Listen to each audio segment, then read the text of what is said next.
Hello friends and welcome back to my channel Only History. Myself Divyant Bhardwaj, Kara Lamban, Helping Hand. Only history को जो promote कर रहा है channel वो है आपका official OHAC. We are available on Facebook, Instagram, Twitter and WhatsApp group also by the name official OHAC. ठीक है दोस्तों, तो आप सब लोग जानते हैं चला हुआ था हमारा सेंट्रल एशियन कॉन्टैक्ट का. Sorry for the Monday video. देखो जो मंडे की वीडियो है वो मैंने कल आप पे डाली थी. क्या वो मंडे को मैं अपलोड कर रहा था लेकिन पता नहीं क्या प्रॉब्लम हो रही थी. वो कह रहा था upload failed upload failed upload failed. मेरे को कुछ समझ में नहीं आया. तो मैं तो जो मंडे की वीडियो है उसके लिए मैं सॉरी कहना चाहता हूँ आप सब लोगों के लिए. ठीक है ना, आप सब लोगों को सॉरी.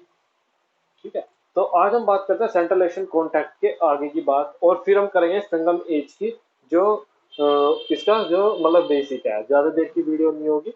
तो बात करते हैं impact of central Asian contact.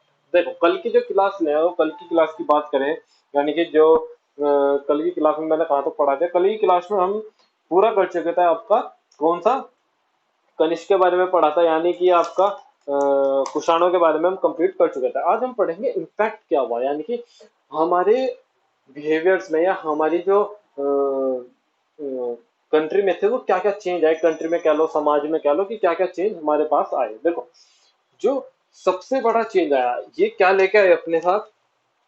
अब तक देखो क्या हो रहा था भाई. पक्की मिट्टी का हम सिर्फ घर बना रहे थे. घर बनाने का मतलब दीवार बना रहे थे. दीवार बना रहे थे, इसके अलावा हम और कुछ नहीं बना रहे थे. ठीक है ना, इसके अलावा और कुछ नहीं बना रहे थे. यानी कि भाई देखो घर है, घर की बस दीवार बना दी बस. ठीक है, लेकिन ये इन्होंने क्या इंट्रोड्यूस करवाया. इन्होंने इंट्रोड्यूस करवाया हमें क्या कि भाई जो बर्न्ट बीक है ना यानी कि जो पक्की ईट है, जो पक्की मिट्टी की ईट है यानी कि जो टेराकोटा की ईट है, बर्न्ट ब्रिक्स है, जो बर्न्ट ब्रिक्स है वे आप अपने किसमें फ्लोर में भी लगा सकते हैं. किसमें लगा सकते हैं, फ्लोरिंग के लिए भी यूज करा जा सकता है कि भाई इन्हें फ्लोरिंग में भी यूज किया जा सकता है. ठीक है, कि भाई बर्न्ट ब्रिक को आप जमीन में भी लगाइए. मतलब उस तो ये वहीं से ही रूल चला. मतलब रूल नहीं, एक तरीके से ये इंट्रोड्यूस करी गई थी ये टेक्नोलॉजी. फिर जो टाइल्स थी ना, टाइल्स टाइल्स उस समय क्या होती थी, टाइल्स उस समय सिर्फ फ्लोरिंग के लिए यूज होती थी इससे पहले. लेकिन अब जो टाइल्स थी ना वे और किस चीज के लिए यूज होने लगी, वे रूफिंग के लिए भी यूज होने लगी. रूफिंग का मतलब एक तरीके से आज के टाइम पे देख रहे हो भाई, आधे आधे या पूरे पूरे उस पर वो लगा देते हैं टाइल्स. इसी तरीके से कुछ होने लगी थी. ठीक है ना. फिर एक ये लाए क्या कि भाई हॉर्स राइडिंग. हॉर्स राइडिंग अब तक ठीक थी, हॉर्स राइडिंग तो चल रही थी. लेकिन इनके आने पे क्या हुआ इसका, इन्होंने कहा कि इसे बढ़ावा दिया. इन्होंने इसे बढ़ावा दिया. ये सबसे ज्यादा हॉर्स राइडिंग करते थे. फिर जो सबसे बड़ी जो मैं आपको चीज बता दूं, आज के टाइम पे क्या आप लोग पगड़ी पहनते हो, पगड़ी भी. फिर क्या हुआ आपका, ट्राउजर हुई. ट्राउजर वाली पैंट जो आप होते हैं ना, ट्राउजर पैंट,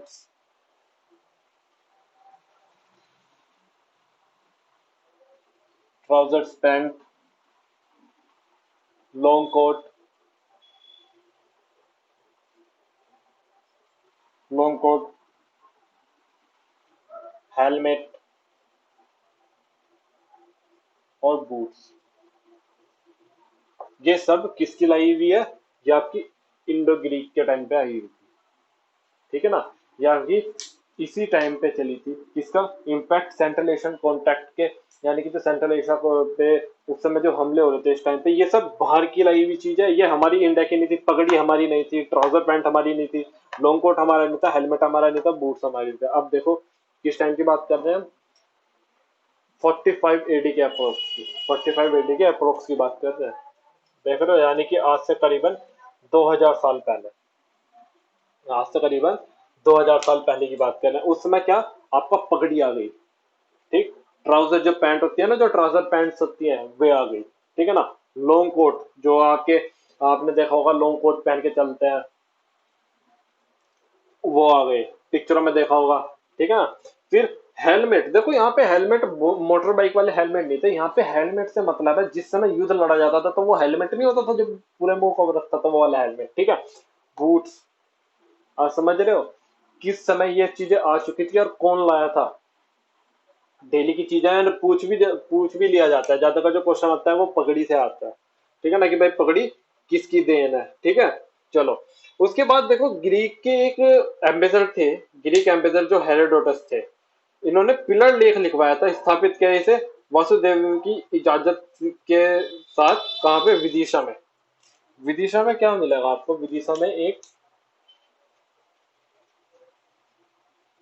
विदिशा में एक क्या है, एक पिलर है, लिखवाया किसने था, हेरोडोटस ने, हेलियोडोटस ने, सॉरी हेरोडोटस ने नहीं, हेलियोडोटस ने, हेलियोडोटस ने, हेलियोडोरस ने। देखो हेलियोडोरस ने एक पिलर लिखवाया कहाँ पे, विदिशा में, कि किसकी इजाजत से इसे स्थापित कराया गया, वासुदेव की इजाजत से इसे वहां पे स्थापित करा गया, नियर विदिशा। विदिशा कहाँ पे पड़ता है आपका, एमपी में, नियर एमपी, ठीक है। चलो, फिर इन्होंने संरक्षण दिया भाई, संरक्षण की बात मैंने बता दी भाई, किस किस चीज का भाई, इन्होंने सेंट्रल एशियन के टाइम पे, मतलब जब सेंट्रल एशिया कॉन्टेक्ट हो रहे थे उस समय इन्होंने गांधार आर्ट को भी इन्होंने संरक्षण दिया, ठीक है ना। मथुरा आर्ट को भी इन्होंने संरक्षण दिया। देखो वैसे जो मथुरा था, किस किस को भाई, देखो एक तो भाई इन्होंने गांधार आर्ट तो इनकी लाई हुई थी, ठीक है ना। फिर इन्होंने वो स्कूल चलाया क्या, the Gandhara school of art इन्होंने चलाया था, ठीक है ना, गांधार आर्ट का संरक्षण दिया। फिर मथुरा आर्ट को भी इन्होंने संरक्षण अपना प्राप्त किया। अगर जो मथुरा की बात करें ना, खाली मथुरा मथुरा की बात करें तो मथुरा पता किस चीज के लिए प्रसिद्ध था, जो मथुरा था वैसे तो था ये किसकी, भगवान बुद्ध की, भगवान बुद्ध की मूर्तियों के लिए प्रसिद्ध था, ठीक है ना। लेकिन यहाँ पे जो दूसरी चीज आती है, जो मथुरा के लिए जो दूसरी चीज आती है यहाँ पे, किसका, कनिष्क का, कनिष्क का एक स्टैचू मिला है, यानी कि कनिष्क की एक मूर्ति मिली है जिसकी गर्दन नहीं है। अब कोई कहे कि भाई कि सर हमने पहचाना कैसे कि भाई ये क्या कहते हैं कि कनिष्क की मूर्ति थी, देखो क्या हुआ, जो इसकी गर्दन थी ना ये इससे कुछ फीट या कुछ मीटर दूर मिली, तो जब जोड़ा तोड़ा गया तो पता लगा कि ये कनिष्क की मूर्ति थी, ठीक है। ये हो गया। फिर एक आपके आपने एक किताब का नाम सुना होगा, कामा सूत्र, मजाक की बात ना, बहुत लोगों ने सुना होगा, ठीक है ना, कामा सूत्र। कामा सूत्र एक किताब थी, ये किसने लिखी थी आपकी, ये इसी ये इसी टाइम पे लिखी गई जब सेंट्रल एशियन कॉन्टैक्ट के टाइम पे, सेंट्रल एशियन कॉन्टैक्ट में ही लिखी गई। ये वे ही चीज बता रहा हूँ जो सेंट्रल एशियन कॉन्टैक्ट, यानी कि जो बाहर के लोग लेके आए थे जब आक्रमण हुआ हमारे भारत पे, जो सेंट्रल एशियन कॉन्टैक्ट पे जो आक्रमण हो रहे थे, ये उनसे ही चीज आई हुई है, ये हमारी इंडिया की नहीं थी, ठीक है ना। ये किसने लिखी थी, ये आपकी लिखी थी किसने, वत्सा मायन ने, नाम लिख देता हूँ, वत्स या यार, वत्सायान ने ये बुक आपकी लिखी, क्या, कामसूत्र इनकी लिखी हुई थी, ठीक है। अब देख लो, एक बार दोबारा देख लो भाई, क्या क्या, एक तो भाई बंट ब्रिक जो है वो आप फ्लोरिंग के लिए यूज कर सकते हो, यानी कि नीचे जमीन पे भी आप जो क्या कहते हैं, जो यानी कि जो नीचे की जो जमीन, जो जमीन का जो नीचे का हिस्सा होता है, घर का जो नीचे का हिस्सा होता है, उसमें भी आप बंट ब्रिक यूज कर सकते हो, किसके साथ, दीवारों के साथ साथ, ठीक है।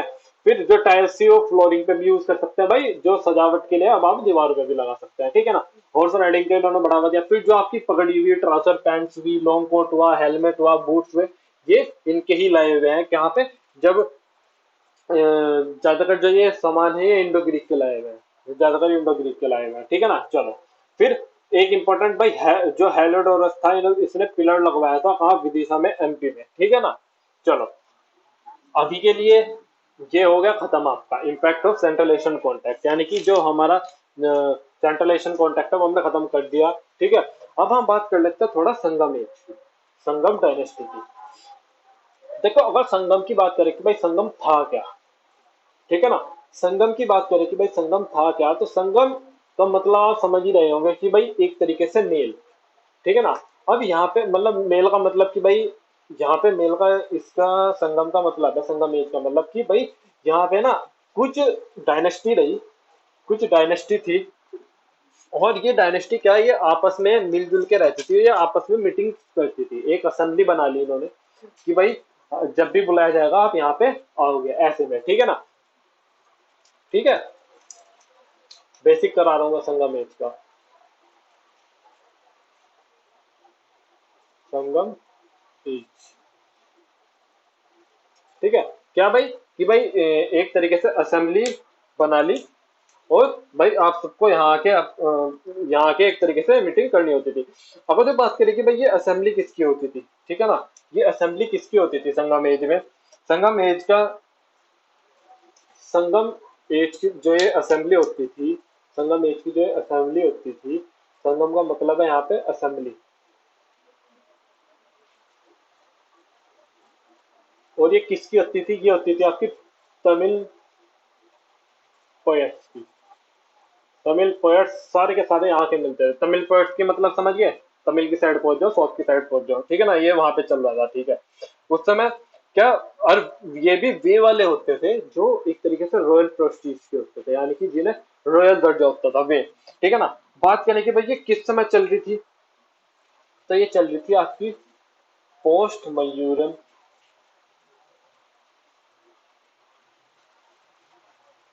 पोस्ट मयूरन और प्री गुप्ता एज के टाइम पे चल रहे थे, ठीक है ना। समझ रहे हो, समझने की कोशिश करो, देखो समझ रहे हो। आशीष चंचलानी बोलता है ना, वो सॉरी आशीष चंचलानी कह रहा हूँ, हर्ष बेनीवाल बोलता है, ठीक है। चलो, तो पोस्ट मेजोरन और पीडी गुप्ता के बीच में कैसे चल रहा था मैं बताता हूँ। देखो, मयूर काल खत्म होने के बाद और गुप्त काल शुरू होने से पहले, मयूर काल खत्म होने के बाद और गुप्त काल शुरू होने से पहले का जो बीच का जो ये एरिया था ना, ये कहलाता है संगम युग, ठीक है ना, ये कहलाता है आपका संगम युग। इसमें हम किस किस के बारे में पढ़ेंगे, कल से हम पढ़ना स्टार्ट करेंगे, ठीक है ना। और कोशिश करेंगे कि कल ही हम इस चीज को खत्म भी करते हैं, ठीक है ना।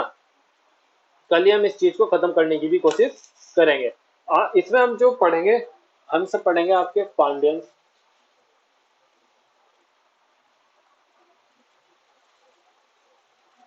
पांड्यंस हुए, पांड्यंस, चोलाज, फिर वे आपके चेराज, इनके बारे में पढ़ेंगे। फिर कुछ जो बुक्स लिखी गई इस टाइम पे, जो इंपॉर्टेंट बुक्स है, भाई सीधी सी बात है भाई, पोएट्स, तो भाई बुक्स, पोएट्स का मतलब बुक, ठीक है ना, सिंपल सी एक बात है। और कितनी हेल्ड हुई थी भाई, देखो 3 संगम हेल्ड हुई थी, और तीनों के बारे में हम यहाँ पे पढ़ेंगे कल की क्लास में। संगम एज खत्म करके फिर हम पहुंचेंगे किस पे, गुप्त काल पे, ठीक है ना। आज के लिए इतना ही, यहीं पे विराम देते हैं आज की वीडियो को, आज के टॉपिक्स को यहीं पे हम आज विराम देते हैं। तो आशा करता हूँ कि आप सब लोग मास्क लगा रहे होंगे जब भी आप लोग बाहर जा रहे होंगे, ठीक है ना। और भाई मैं तो बस यही कहूंगा कि महामारी है, बच के रहिए, क्योंकि अब तक जो है हमारे यहाँ का जो एरिया था करीबन 30 किलोमीटर तक नहीं मिल रहे थे, लेकिन अब जब से लॉकडाउन अनलॉक शुरू हुआ है ना, तो आई थिंक पिछले 7 दिनों में ही ना हमारे यहाँ पे 2 किलोमीटर के अंदर ही, अब तक हमारे विलेज में तो नहीं आया, यानी कि विलेज से 2 किलोमीटर दूर चारों तरफ, हमारे विलेज को छोड़ के चारों तरफ करीबन करीबन करीबन 15 से 20 बंदे मिल गए हैं 5-7 दिन के अंदर ही, ठीक है ना। तो मास्क लगा के रहिए, घर पे रहिए, जरूरी ना हो तो बाहर बिल्कुल मत जाइए, stay home, stay safe. Thank you, have a nice day, have a good day.